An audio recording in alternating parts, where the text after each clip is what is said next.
Look at this equation. It's cluttered, it's chaotic, and if you try to solve it right now, you're going to get headaches. In math, you don't just solve problems, you play different roles. And when an equation looks like a total wreck, your first role isn't the solver, it's the cleaner. Before you can ever fix or solve a problem, someone has to clear the floor first. Today, you're learning the four rules of the cleaner: how to sweep up parentheses, sort matching variables into the right piles, and turn a messy monster equation into something clean, simple, and ready to solve. If you have parentheses in your expression or equation, that's wrapped up clutter. Think of it like trying to mop a floor when all the supplies are still sealed inside delivery boxes. You can't sort or sweep items while they're trapped inside, which is where distribution comes in. You unbox everything by multiplying the outside number into every single term inside, freeing up all your terms so they're out on the floor and ready to be sorted. Multiply the outside number into every single term inside. 3 times x gives us 3x, and 3 times minus 2 gives us minus 6. The boxes are opened, and all your terms are out on the floor ready to be sorted. Now comes the heart of the job: sorting. Think of this like separating your recycling into paper, plastic, and glass. You'd never throw a plastic bottle into the paper bin, and in math, you can't sweep x's, y's, and regular numbers into the same pile because they aren't made of the same material.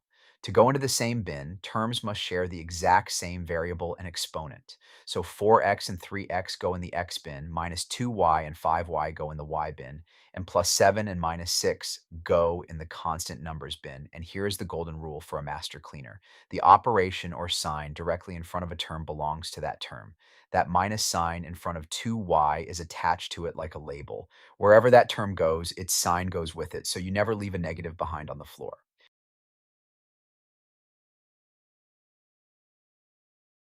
Once your items are sorted into matching piles, you combine them. 4x plus 3x becomes 7x, minus 2y plus 5y becomes 3y, and 7 minus 6 becomes 1, leaving behind a squeaky clean expression of 7x plus 3y plus 1.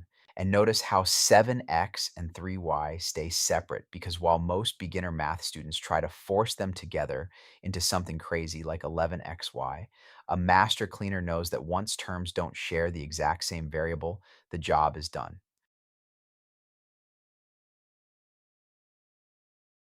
What happens when you have a full equation with an equal sign like 5x minus 2 plus 2x equals 3x plus 14? Think of an equation like a house split down the middle by a wall, where a master cleaner finishes one room completely before moving anything through the doorway. So on the left side, we clean up 5x plus 2x into 7x, giving you 7x minus 2, while the right side is already clean at 3x plus 14, making isolating x and solving the equation take half the effort now that both sides are spotless. Now, here are some things to watch out for when equations get more complicated. Sometimes terms have multiple variables in them, and just because a term like 7xy has an x in it doesn't mean it can combine with any term that has an x.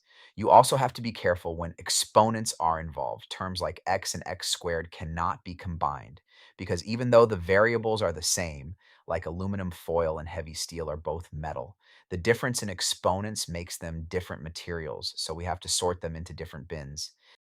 Take an expression like 4xy squared plus 5xy cubed plus 2xy squared. At first glance, you might be tempted to mash all three terms together, but look closely at the exponents. 4xy squared and 2xy squared share the exact same variables with the same exponents. So they go in the xy squared bin, while 5xy cubed has x and y with a cubed exponent, making it a completely different material, so it has to stay in its own separate bin. We sweep up 4xy squared and 2xy squared into 6xy squared, which leaves us with 6xy squared plus 5xy cubed. The exact same thing applies to matching variables with swapped exponents, like 3x squared y plus 8xy squared minus 5x squared y. The 3x squared y and minus 5x squared y both have x squared and ay with no exponent, so they go together. But 8xy squared has an x with no exponent and a y squared, meaning it's a completely different item and stays separate. 3x squared y and minus 5x squared y combine to make minus 2x squared y, leaving us with minus 2x squared y plus 8xy squared. Remember, you don't have to rush to solve an equation the second you see it, so put on your gloves, play the cleaner, and follow the 4 rules to simplify the mess first. If this strategy helped make algebra click for you, hit that like button, subscribe to the channel, and check out our Math Personas playlist for more simple ways to master math.